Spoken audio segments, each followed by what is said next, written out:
Bonjour à tous et à toutes et bienvenue dans cette expédition 9 de la Shadow March. Si vous ne connaissez pas la Shadow March, je vous invite à aller voir les épisodes précédents. Il s'agit d'une campagne en bac à sable tabou verte avec 12 joueurs qui sont sur une île, ils ont plein de problèmes, etc. Je ne peux pas donner le contexte à chaque fois, on arrive à la fin de cette saison, donc vous pouvez vous dire que si vous regardez les épisodes précédents et cet épisode, en fait, vous aurez l'ensemble de la saison 1 en quelques heures, vous mettez ça en x1.5 et vous avez la totale avant qu'on passe à la saison 2 qui commencera prochainement. Cette vidéo, elle sera tournée en 2 fois, parce que là, moi, je vais vous parler de l'épisode 9 de la campagne, de l'expédition 9. Ce soir, à l'heure où je vous parle, je joue le 10, qui va être le grand final, et je mettrai les deux ensemble dans cette vidéo, celle que vous êtes en train de regarder. Donc, qu'est-ce qui s'est passé dans notre expédition 9 ? Commençons par notre casting, comme à chaque début d'épisode. Qui étaient les personnages de cette expédition ? Donc, on avait Aran, un prêtre un peu illuminé, illuminé par Saint Eragnis, une divinité de la justice. Oscar, un autre prêtre moins illuminé, un peu plus simple, un peu sage néanmoins, mais voilà, un gars du cru qui vénère un dragon, le glouton, et 2 voleurs. Donc on a un groupe de prêtres de voleurs. Parmi ces voleurs, Tamra, une voleuse qui a déjà fait quelques expéditions, et Fitz, un gobelin qui a survécu aussi à des expéditions très périlleuses, un voleur gobelin. Alors qu'est-ce qui s'est passé dans cette expédition 9 ? Ce qui s'est passé, c'est qu'en fait, au début de l'expédition, et là on part tout de suite sur le côté un peu plus méta, parce que à la fois je vous raconte l'histoire de la partie, mais aussi moi en tant que MJ, ce que j'ai eu à gérer, les retours que j'ai eu, etc. Au début de cette expédition, c'était pas très clair ce que les PJ voulaient faire, et donc je vais pas vous faire le détail de tout ça, parce que j'ai une autre vidéo qui sera consacrée, mais grosso modo, les PJ ont passé à peu près 1 heure dans le village à décider ce qu'ils devaient faire, etc. Parce qu'il y a plusieurs menaces, il y a des draws, des machins, des trucs. Si vous avez vu les épisodes précédents, vous voyez de quoi on parle. Et en fait, ce qu'on a réalisé grosso modo dans cette première heure de jeu, c'est qu'il manquait un petit peu des moyens de prendre des décisions plus rapidement pour les PJ. Ça prenne moins de temps en début de session, que tout le monde soit à peu près au fait de ce qui est urgent, de ce qui l'est moins, des informations de la campagne, pour prendre des décisions plus vite, soit un moyen plus efficace de prendre les décisions avant la partie, avant même qu'on se rassemble pour jouer littéralement sur le Discord, quoi, des outils pour plus facilement déterminer qu'est-ce qu'on va jouer ce soir et entrer dans le vif du sujet plus rapidement. Et ce qui en est ressorti, c'est que les pirates, Cyrael et Clifton, ont suggéré qu'on bâtisse un navire pour quitter l'île. Donc ça, c'était une idée d'un PJ. C'était l'idée du PJ, enfin du joueur de Hernal, qui est pas là ce soir-là, mais qui, à l'issue de la partie précédente, avait proposé qu'on crée un bateau pour se casser de l'île parce qu'il y a la menace des champignons qui grandit. Et donc ces 2 PNJ, j'interprète ces pirates, qui disent que construire un bateau, ça va demander les efforts de tous les gens de la vallée, qu'il va falloir aller sur une plage, parce que si on regarde vite fait la configuration de la vallée, clairement, on va pas construire justement un bateau dans la vallée, parce qu'elle est cernée de montagnes. Donc eux, ils disent, si vous voulez construire un bateau, en gros, il va falloir quitter la vallée et trouver une plage propice à la construction d'un tel navire. Et grosso modo, c'est ça que les PJ vont finir par décider de faire. Ils auront hésité pendant un temps à aller plutôt explorer un phare qui se trouve ici, ou à retourner dans les souterrains pour essayer d'avancer sur la recherche d'un potentiel remède pour lutter contre les champignons, etc. Finalement, c'est l'option créer un bateau qui est choisie, et donc ils montent une expédition pour aller voir ce qu'il y a en dehors de la vallée. Avec eux, il y aura Lugor, un homme bête qui a rejoint le village dans les expéditions précédentes et qui peut les guider là-bas, puisqu'en fait c'est sa terre natale, et qui aussi les avertit du fait qu'il y a d'autres hommes bêtes là-bas qui seront pas contents de voir des humains, ni même de voir Lugor accompagner les 10 humains, et donc il vaut mieux qu'il soit là pour servir un petit peu d'ambassadeur, on va dire. Et donc il se joint à l'expédition. Et il y a également Clifton qui dit bon bah moi je suis le seul à savoir fabriquer un bateau, enfin il faut que je vienne avec vous. Et puis surtout, on rappelle, si vous avez vu les épisodes précédents, que les pirates Cyrael et Clifton, ils n'ont pas forcément la côte dans le village, quoi. Donc c'est une manière de montrer qu'il est de bonne foi et qu'il veut vraiment participer à la construction d'un bateau pour aider l'ensemble du village avant que l'île, grosso modo, ne soit envahie par les mushrooms. Donc c'est ces 6 personnes qui vont partir en expédition. Ce qu'ils vont faire, c'est qu'ils vont d'abord passer par les montagnes, à travers lesquelles Lugor parviendra à les guider. Tamra, je vais prendre mes petits tokens, attendez, hop. Tamra, elle va en profiter pour passer à un endroit dans les montagnes qu'elle connaît, qui était une de ses anciennes planques de voleurs, pour récupérer un petit butin sur place. C'est un détail, mais voilà. Le détail, ça peut compter. C'est un moment un petit peu émergent où elle explique qu'est-ce que c'est la grotte dans laquelle elle cache ses petits trésors. On a tiré aléatoirement des trésors. Et ensuite, ils arrivent ici. Et en fait, il faut imaginer que ça, c'était pas là. Ça, c'était des trucs cachés. Comme vous le voyez d'ailleurs, vu qu'on arrive en fin de campagne, c'est plus grave parce qu'ils vont sûrement quitter l'île. Pas vraiment de spoil, mais j'avais des tokens prêts pour révéler en fait des endroits où il y a de la flore, quoi. Vous voyez, de la flore contaminée par les champignons, etc. Toute la sorte de menace organique sur l'île. Et donc quand ils arrivent ici, ils décident, bon ben, on va prendre le chemin le plus court, on va passer par là, puis atteindre la plage ici. C'est notre objectif. En fait, quand ils sont arrivés là, en jetant les dés, j'ai jeté des dés en fait pour savoir s'il y avait des zones contaminées en surface sur l'île, dans la forêt. Et effectivement, il s'est avéré que dès qu'ils sont arrivés là, du coup, c'était contaminé. Là, je leur ai décrit une scène qui, je pense, a assez plu. J'ai eu des retours là-dessus, sur le fait que c'était sympathique, l'ambiance de la scène. Je leur ai expliqué que dans les bois, ils voient des gens immobiles, étrangement immobiles. Ils voient des oiseaux aux yeux purulents. Tous les animaux de la forêt les regardent. Il y a des oiseaux qui viennent se poser sur les branches des arbres pour les observer. Il y a des loups qui les suivent, tous avec une sorte de regard vide, on a l'impression qu'ils regardent à travers eux. Et ils sont de plus en plus nombreux. Je leur décris également une sorte d'épais nuage violacé de spores qui surplombe la vallée et que sur les troncs, il y a du mycélium qui est en train de se développer, etc. Donc je crée cette sorte de scène de tension, je mets une musique, etc. Et donc ils finissent par se dire, on va plutôt faire demi-tour que de s'enfoncer là-dedans. Pendant longtemps, je leur dis, bah vous continuez d'être suivis par les animaux. Finalement, Tamra, encore une fois, décide de laisser de la nourriture par terre pour que les animaux ils s'arrêtent et qu'ils bouffent la nourriture. Et effectivement, il y a un loup qui s'arrête, prend la nourriture et qui se casse vers l'est. Je décris. Donc voilà, ils quittent cet endroit un peu morbide et repassent par la montagne, pour éviter de trop passer par les forêts. Et ils continuent leur trajectoire comme ça. Et là, pareil, je fais des jets pour voir un petit peu s'il y a de la contamination. Il n'y en a pas. Ils finissent par arriver à un autre endroit bien creepy, un endroit où il y a un énorme tas de cadavres d'hommes-bêtes, tous décapités. Là, Lugor, donc le PNJ, dit que selon lui, c'est l'œuvre donc c'est lui, Lugor. Bonjour, je suis Lugor. Lugor qui leur dit que pour lui, c'est l'œuvre de Rongar, un autre chef homme-bête. Il reconnaît une de ses armes, il reconnaît ses traces au sol, etc. Et il dit, je dois aller l'arrêter, il est pris d'une folie furieuse, je sais pas ce qui lui arrive, mais il est en train de tuer tous les hommes-bêtes de la forêt. Et donc il se casse, et les PJ ne le retiennent pas, ils le laissent partir. Ils n'ont donc plus de guide. À partir de maintenant, c'est le groupe qui doit s'orienter seul, et ils foirent plus ou moins leur jet d'orientation, et ils se retrouvent à ne pas du tout continuer à aller vers la plage du nord, parce qu'en gros, eux, leur idée, c'est aller plutôt vers les plages du nord, parce que le sud a l'air contaminé. Donc, ils se paument et ils finissent par retomber sur les remparts qui, depuis le début de la campagne, se sont effondrés suite à une secousse. Donc, le rempart s'est effondré, les PJ découvrent des corps pêle-mêle, ils accomplissent des rituels pour leur divinité, ils font un brasier, ils regardent s'il y a quand même pas quelques trucs utiles à récupérer sur les remparts. Je vous passe une interaction avec un PNJ qui est assez anecdotique, j'essaye d'avancer. Et finalement, ils vont repartir vers la forêt forcément pour continuer leur pérégrination vers le nord-est. Et ils se retrouvent sans ration. Parce que en fait, ce qui s'est passé, c'est là je vous ai passé les détails, mais il y a eu pas mal de jets d'orientation, de survie un petit peu foireux. Par moments, ils ont essayé de pousser aussi pour voyager plus vite, mais ce qui leur coûte plus de rations. Et donc ils se sont retrouvés plus ou moins dans le pétrin une fois qu'ils sont arrivés ici. Donc il a fallu qu'il y en ait qui aillent chasser.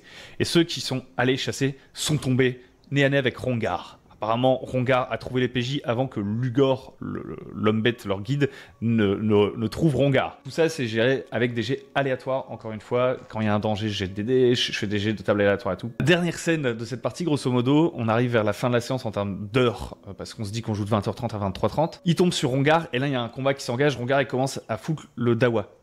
Un truc qu'on pourrait noter de petits tips qui ressort de cette scène, c'est que tout le monde faisait des jets pourris. C'est-à-dire le monstre, les PJ, personne ne touchait. Et donc, au premier tour, c'est pas gênant. Moi, je rends pas ça burlesque pour autant, même si en méta, on rigole un peu du fait que tout le monde rate. Dans les descriptions, moi, je dis, bah voilà, il y a des échanges de coups, il y a des parades, esquives, et il y a aucun dégât qui sont infligés.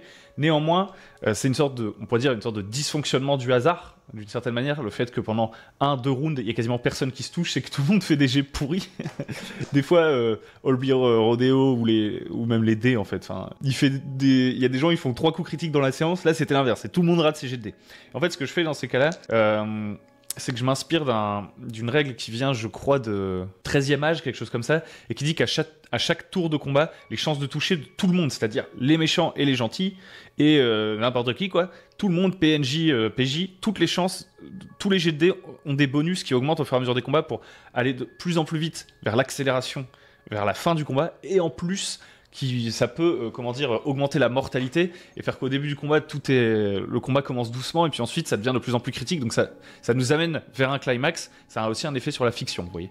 Et donc du coup, au bout de 1 ou 2 tours comme ça où personne se touche trop, je dis ok, maintenant tout le monde a plus 2 pour toucher. Là ça commence à aller un peu plus vite. Ensuite je dis tout le monde a plus 4 pour toucher parce que ça continue de durer. Et comme ça, malgré le fait que les jets de dés soient un peu nuls chez tout le monde, on finit par terminer le combat en 4 rounds. Je pense que normalement un tel combat il aurait pu finir en 3 rounds. Mais voilà, ça permet d'accélérer un peu les choses. Et finalement bon, ils sont quand même en vachement grande supériorité numérique. Les PJ, ils ont en termes de gameplay, ils ont plus d'économie d'action si vous voulez.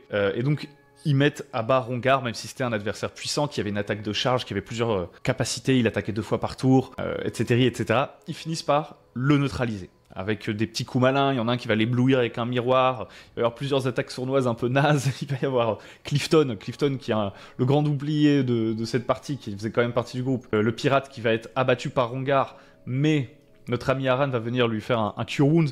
Oh, il fait de la magie, un peu comme les prêtres dans Age of Empires 2, il le relève. Finalement, le combat va être remporté, et les PJ vont atteindre la plage, et on fera un retour en ellipse. Qu'est-ce qu'on peut retenir vite fait de cette première partie? Ensuite, j'enchaîne direct sur la deuxième, grâce à la magie du montage, puisqu'elle n'a pas encore eu lieu. Ce qu'on peut retenir, c'est que voilà, il y a eu pas mal de retours sur le fait que prendre des décisions, c'était un peu compliqué, et que le fait qu'il y ait beaucoup de PNJ qui, en début de partie, arrivent et donnent des... Oula, c'est ici que ça se passe. Qu'il y ait beaucoup de PNJ qui arrivent en début de partie et qui donnent des informations au groupe que le groupe n'avait pas forcément en amont de la partie sur le Discord pour réfléchir à l'objectif qui allait être mené, ça a obligé, en fait, à reconsidérer tout le temps la stratégie, en fait, ce qu'on va faire. Et du coup, les PJ se sentaient plus guidés. Alors moi, ce que je leur ai dit très très clairement, c'est que je voulais leur donner un max d'informations, qu'ils prennent des choix stratégiques. Et en fait, par exemple, le fait que je leur dise, bah, construire un bateau, ça va être long, la menace des champignons est très très proche, etc. Ils ont eu la sensation d'être guidés vers cette solution, comme si c'était moi qui leur disais, c'est ça qu'il faut faire. Et je peux comprendre, même si c'était pas mon objectif. Moi, en fait, je voulais plutôt justement essayer de faire qu'ils comprennent bien l'ensemble de la situation pour choisir. Ils l'ont vu plus comme une sorte de moi qui pointe du doigt ce qu'il faut faire. Et en fait, ça, je pense que c'est dû au fait que j'amène ça en début de partie. Si ils avaient eu toutes ces infos en amont de la partie, pouvoir peser le pour et le contre de tout, avoir une idée de l'urgence des choses, une meilleure mesure du temps, des menaces qui évoluent, tout ça, ça leur aurait permis de moins ressentir ça et on aurait gagné du temps au début de la partie. Et donc, je commence à réfléchir à des solutions que je vous partagerai très certainement. Et on a même longuement débriefé de ça au début de la partie. Ensuite, il y a eu un autre retour, c'est que... Oula. Il y a eu un autre retour, c'est que... Enfin, pas un autre retour, c'est plutôt une sensation à moi, c'est pas un joueur qui m'a dit ça, mais je me suis demandé, voilà, finalement, la partie, ça a été 1 heure de village avec discussion de PNJ, ensuite, quasiment 1h30, je dirais, de voyage, où il se passait pas mal de choses environnementales, on rencontrait des trucs, on se demandait où on devait aller. Finalement, il y a eu un petit peu d'action sur la toute fin. Et je me suis demandé, voilà, encore une fois, est-ce que finalement, ma manière d'utiliser l'aléatoire, etc., je pourrais pas l'adapter? Et est-ce que le voyage, je pourrais pas l'adapter? On arrive dans des choses un petit peu plus concrètes, un petit peu plus rapidement, balancer le hasard et tout. Les joueurs, ça a pas l'air de les avoir trop dérangés. C'est vraiment leur retour, c'était plus sur ce début de partie. Mais je pense modifier un petit peu mon X-Crawl, etc. suite à cette partie. On enchaîne sur l'expédition 10. La bataille finale, entre guillemets. Si, à ce stade de la vidéo, vous êtes toujours là, n'hésitez pas à liker, à vous abonner, à commenter, dire si vous êtes chaud pour la saison 2. La saison 2 qui va changer pas mal de paradigmes. Et ce qui c'est pas mal, c'est qu'on va commencer les rapports d'expédition dès le début, donc même pour vous, pour suivre, etc., vous serez plus impliqués. Donc dites-moi si ça vous intéresse, n'hésitez pas à rejoindre le Discord et à soutenir sur Tipeee. La dernière fois en live, on a eu Jordan et Millennium, il me semble, Millennium, quelque chose comme ça, qui ont soutenu en plein live. Ça fait plaisir. D'ailleurs, si vous n'avez pas vu le live, vous pouvez aller voir. Allez, ciao, ciao, ciao. On passe à l'expédition 10. Je viens de terminer. On vient de terminer. Excusez-moi. Je suis fatigué. Je viens de terminer l'expédition 10. Et je vais vous la raconter. C'est la fin de cette saison 1. On est parti. Il y a beaucoup de choses à dire sur cette expédition 10. C'était une expédition un petit peu spéciale. Je parle un peu moins fort, il est tard. C'était une expédition un peu spéciale parce qu'il fallait marquer le coup. C'est une fin de saison, etc. Donc j'ai utilisé des trucs de gameplay assez différents, je vais vous en parler. Il s'agissait pour nous, ce soir, à l'heure où je vous parle, ce soir, enfin il y a quelques heures, de jouer l'ultime bataille sur l'île. Parmi les participants, nous avions Oscar, le divin, le prêtre, Ernal, le barde magicien, Fitz, le gobelin voleur, un des derniers PJ gobelins survivants, et le mur, une brute épaisse avec de très bonnes stats. Et c'est passé tellement de choses que je vais essayer de la faire plus ou moins courte. Vous voyez un petit peu le setup de la scène. Ici, on a un bateau. Les PJ avaient décidé de construire un bateau pour quitter leur île qui est en train de s'effondrer.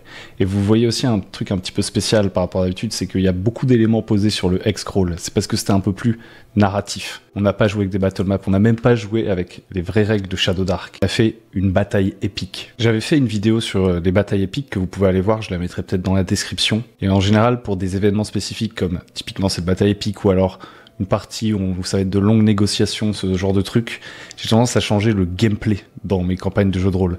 Il y a un gameplay principal qui est celui de Shadow Dark, on va explorer, etc., etc. Mais quand il y a des événements bien spécifiques et que les règles ne correspondent pas nécessairement, j'ai pour habitude de changer les règles. Et c'est ce qu'on a fait ce soir. Le but de la séance, c'était de jouer l'ultime baroud d'odeur sur la plage, alors que le bateau est à peine terminé, pour réussir à quitter l'île avec un maximum de survivants, tandis que, ici, vous voyez, et d'ailleurs j'ai oublié de le montrer au PJ, oupsie doupsie, toute la forêt est maintenant contaminée. Au début de la partie, on a commencé très calmement. J'ai expliqué au PJ que ça faisait 2 semaines maintenant qu'ils étaient sur la plage, que ils avaient fait une sorte de grande migration avec tous les gens de la vallée pour venir sur cette plage et construire le bateau. 2 semaines durant, ils ont travaillé main dans la main, ils ont fait appel au collectif, avec les gobelins, les hommes bêtes, tous les gens qu'ils ont rassemblés dans leur village.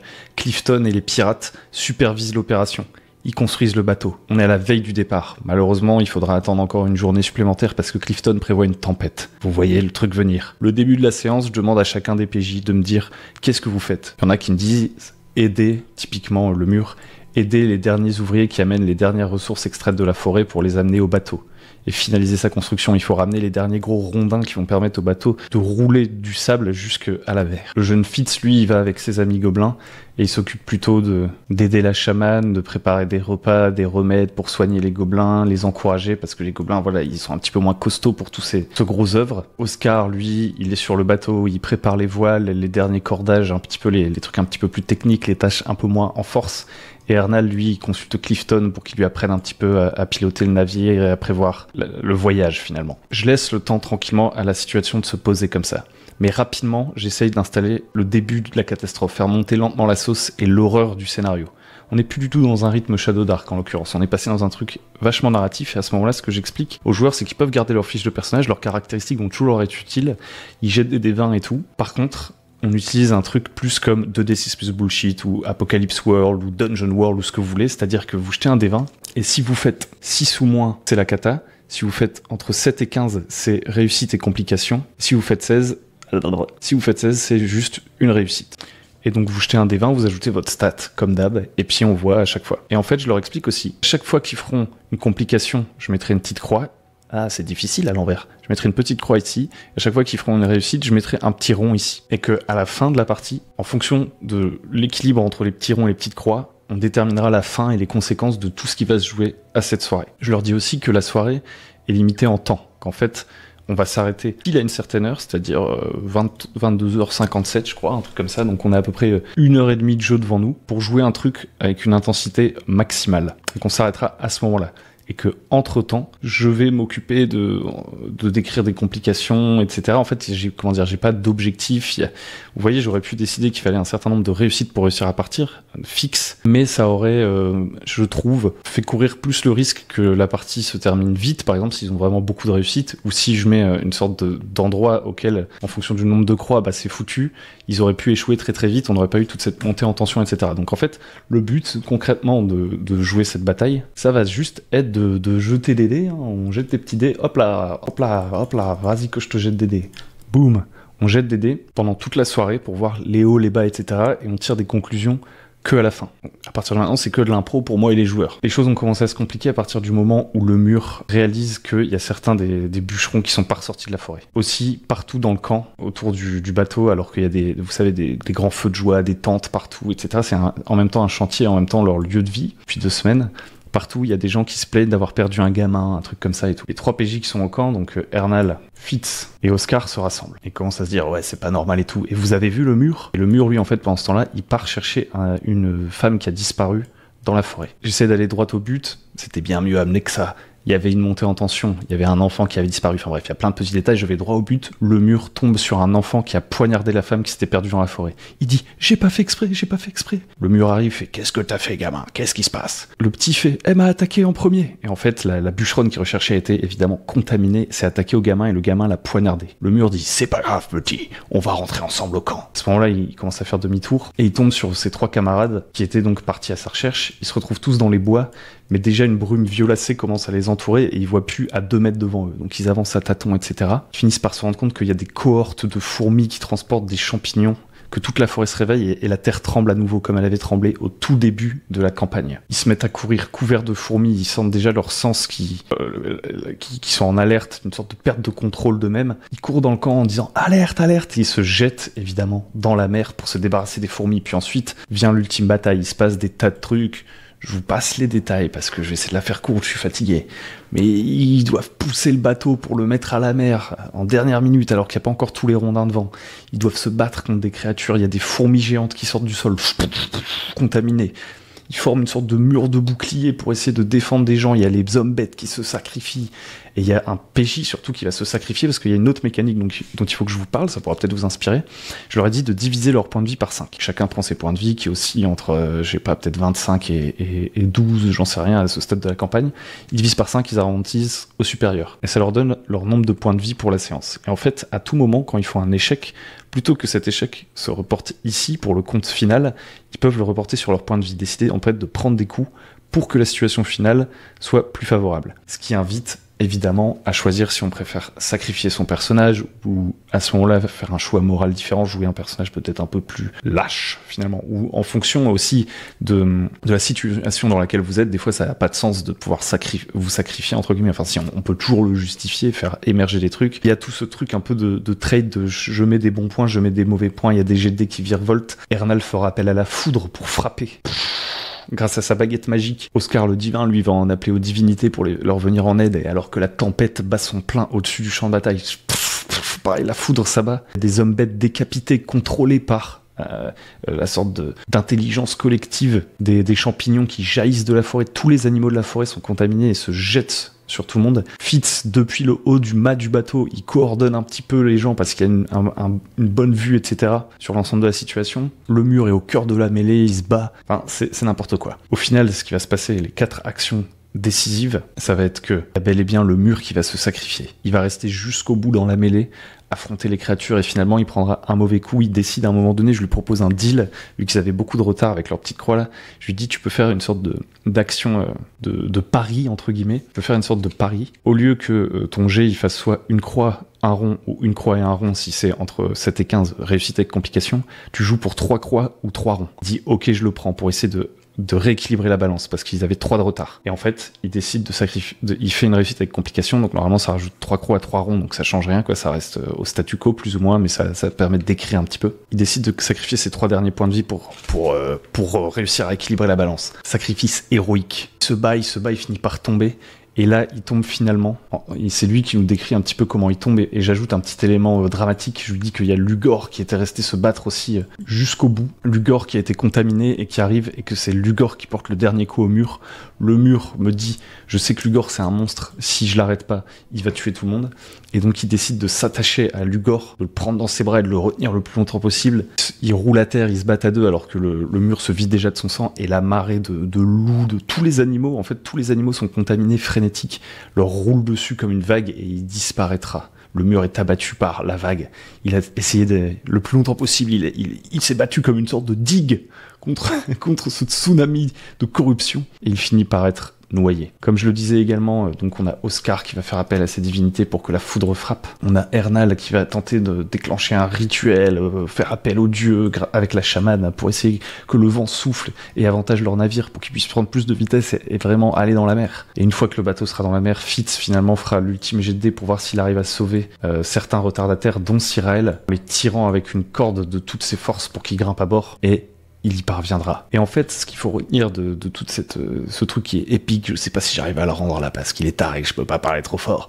Ce qu'il faut se souvenir, c'est que dans cette partie spécifique, le but c'était de faire une sorte de fin de saison. Donc en fait, le but n'était pas tellement de savoir est-ce que le bateau, oui ou non, va quitter l'île, parce que ça conditionne un petit peu la saison 2, vu qu'on a envie un peu d'une continuité, peut-être certains voudront récupérer leur personnage, etc. Donc oui, le bateau allait quitter l'île. Mais la question c'était à quel prix? Est-ce que des PNJ vont tomber? Est-ce qu'on va sacrifier, certains personnages vont se sacrifier? Moi-même, au début de la partie, je sais pas exactement comment je vais interpréter ça. Au final, c'est une victoire à 2 de différence, donc c'est légèrement positif. Je considère juste que c'est une victoire assez simple. S'il y avait eu un énorme écart positif, c'est très certainement que j'aurais, narrativement, vous voyez, décrit peut-être que le bateau aurait coulé assez pas très loin de l'île. En fait, la saison 2, ça aurait été une île assez proche. Si ça avait été particulièrement catastrophique, je sais plus ce que je dis, si ça avait été particulièrement catastrophique, ça aurait pu être ça, ça aurait pu être plein de PNJ qui tombent, etc. Et si ça avait été particulièrement positif, peut-être que finalement, ils auraient pu... que sais-je, en fait. En fait, je ne peux pas vous le dire, parce que s'ils avaient eu beaucoup de jets positifs, si ça tombe, en fait, ils se seraient enfoncés dans la forêt, ils seraient allés détruire l'origine du mal, etc., que je ne révélerai pas, parce que du coup, ce mal peut revenir plus tard. En fait, peut-être que leur île aurait été dévastée et qu'ils seraient partis en mode aftermath en voyant leur île à moitié détruite, mais ils auraient détruit le mal et ils seraient partis avec leur bateau. C'était une possibilité aussi. Je sais pas trop ce qui aurait pu se passer autrement. C'est un peu la base du jeu de rôle. J'ai pas réfléchi trop loin, mais en tout cas le but c'était pas tellement de savoir si tout allait s'arrêter ce soir-là. Mais c'est un truc spécial, c'est une séance spéciale. On change les règles. On change les enjeux, c'est un moment fort. J'ai envie de continuer dans le reste de la campagne, d'utiliser Shadow Dark, évidemment, quand la saison 2 va reprendre. En fait, la majorité on réutilisera le système classique, avec classe d'armure, machin truc. Là, c'est juste que l'échelle de la bataille, etc., déjà, me faisait dire que ce serait pas hyper intéressant de faire un long combat tactique comme ça. J'avais pas envie nécessairement qu'il y ait de morts trop hasardeuses, ce que j'accepte beaucoup plus dans l'exploration, dans les enjeux quotidiens, expédition après expédition, il peut y avoir des morts tragiques aussi. Mais c'est pas forcément des points culminants, vous voyez. Là, c'était vraiment une sorte d'épisode transition, fin de saison, début de prochaine saison, et donc je trouvais que c'était stylé de faire comme ça. Vous me direz ce que vous en pensez. En tout cas, on a passé un très bon moment. Ça nous a permis aussi ensuite de commencer à réfléchir à la suite de la campagne. J'ai repris des nouveaux retours et tout. Je vais pas trop m'étendre sur la suite de la campagne, en l'occurrence, parce que j'ai une autre vidéo qui devrait sortir ce week-end, là, que vous allez avoir incessamment sous peu, où je vais parler de toutes mes réflexions après 10 expéditions sur à peu près un mois et demi. Alors, j'ai dû jouer quand même un certain nombre de one-shots en plus à côté de Shadow Dark, mais je crois bien que la Shadow March en elle-même, c'est ça, c'est à peu près 6 semaines de jeu, quelque chose comme ça. Et donc, on en tire des leçons. Parce qu'en plus, il y avait beaucoup de choses qui étaient nouvelles pour moi. Donc, il y a déjà des adaptations que j'ai envie de faire et tout. Vous les verrez dans la prochaine vidéo. Ce que je peux juste vous dire, c'est que moi, je sais pas encore exactement ce que ce sera la saison 2, parce que là, des changements, on va dire, un peu plus techniques. Voilà ce que j'ai fait, en fait, pour préparer cette nouvelle saison. Ce sera peut-être un peu petit, je zoomerai au montage, mais en fait, j'ai mis un poll pour savoir c'est quoi la suite. Et voilà, il y a 3 trucs, et ils vont devoir voter, et donc je sais pas encore, et vous découvrirez au début de la saison 2 ce qu'ils auront choisi. Soit dire les années passent et se retrouver dans une cité cosmopolite, donc on fait une ellipse, pas forcément déterminée, peut-être qu'il y a certains des PJ qu'on va retrouver et qui seront vieux, peut-être qu'il y aura des nouveaux personnages, mais en tout cas, il y a une partie suite à cette sorte de diaspora, une partie de leur village qui se retrouve à former une nouvelle famille à Urgasha, donc une sorte de ville cosmopolite un peu haute en couleurs, qui flante des terres arides, et ce sera peut-être un excroll urbain dans les rues, des guerres de petites factions, ou des explorations des terres arides à côté où il y a des ruines et tout, soit ce sera un truc un peu plus genre Lustri de Warhammer, classique, homme lézard peut-être, créatures exotiques, temples, magie ancienne, terra incognita. Ce serait plutôt l'option, le bateau tombe en lambeaux, on se retrouve, on est obligé de s'arrêter sur une île sans avoir trop le choix. 3e option, votre bateau a été abordé par des Nords, des guerriers brutaux, genre vraiment cliché du viking. Hein. On mettra de la nuance pendant la campagne, mais là il fallait faire court, c'était pour qu'ils captent l'ambiance. Et en gros, la plupart d'entre eux ont été récupérés comme des thralls, des esclaves. Et après peut-être 1 ou 2 générations, on verra bien à quel point on va faire une longue ellipse. Il y en a certains qui ont fini par devenir des hommes libres, ils ont un pauvre lopin de terre, et ils se retrouvent plutôt dans une zone à la Ironthorn, vous voyez, il y aura peut-être des combats pour l'honneur, des bêtes sauvages, des spectres, que sais-je encore. Donc là, j'attends de voir s'ils votent. Je vais voir par rapport aussi au nombre de votes, le nombre de personnes qui sont vraiment investies dans le truc. On va voir. Là, on commence à avoir peut-être 7-8 joueurs réguliers sur les 12. Et il y en avait vraiment 4 qui jouaient plus trop, mais tout ça, je vous en reparlerai dans la prochaine vidéo. Un autre truc que j'ai envie de vous dire, c'est que vous êtes, je crois que j'avais déjà fait une annonce dans ce sens-là, mais vous êtes assez nombreux à m'envoyer des messages en privé pour est-ce qu'on peut rejoindre la campagne, ou des trucs comme ça, même sur le Discord, à dire comment on fait pour participer à la Shadow March. Je rappelle que table ouverte, ça veut pas dire qu'elle est publique. En fait, là, c'est déjà pas mal de gestion à assez peu de joueurs. L'avantage de la table ouverte, c'est qu'on peut jouer régulièrement, qu'on dépend pas de la présence de tout le monde, mais le but, c'est pas de faire entrer 1 milliard de personnes, parce que sinon, elle aura quelque chose de moins personnel d'un autre côté cette campagne. Si vous voyez, je pense qu'on va passer peut-être à 1 partie par semaine plutôt que 2 par semaine, pour laisser plus de temps entre chaque session pour que les PJ réfléchissent à ce qu'ils veulent faire, mais bref. Droit au but, si on est 50 et que chaque semaine, il y a une partie pour 4 personnes, ça va pas aller, vous voyez, il y a personne qui va s'investir du tout dans la campagne. Il faut quand même rester un groupe pas trop gros. Mais peut-être, et je vous tiendrai au courant si c'est le cas, je l'annoncerai sur le Discord Le Bon MJ, qu'il y aura des sortes de réouverture, parce que tout simplement, il y a plein de gens qui peuvent plus participer à la campagne, qui ont envie de faire autre chose, ou qui ont des impératifs autres, et que moi, peut-être à ce moment-là, j'aurais encore envie de continuer avec d'autres et tout, mais qu'on commencera à manquer un peu de monde, et dans ce cas-là, je vous avertirai. En tout cas, j'espère que cette saison 1 vous a plu. J'ai hâte de commencer la saison 2. J'espère qu'elle vous plaira tout autant. J'ai hâte de découvrir qu'est-ce qu'ils vont choisir finalement. Et puis de vous raconter les prochaines expéditions. Sur ce, je vous laisse. J'espère que cette petite description un peu fatiguée vous aura aidé à voir un peu comment on peut faire une grande bataille narrative. Je mets un lien dans la description d'une autre vidéo qui vous permet, je pense, d'avoir de l'inspi pour ce genre de grosses batailles où le système de règles de base n'a peut-être plus forcément d'intérêt. Je vous laisse aller voir. N'hésitez pas à venir sur Tipeee pour soutenir, pour que ça continue les amis. Et je vous dis à très bientôt sur Le Bon MJ. N'hésitez pas à vous abonner, à liker, à blablabla.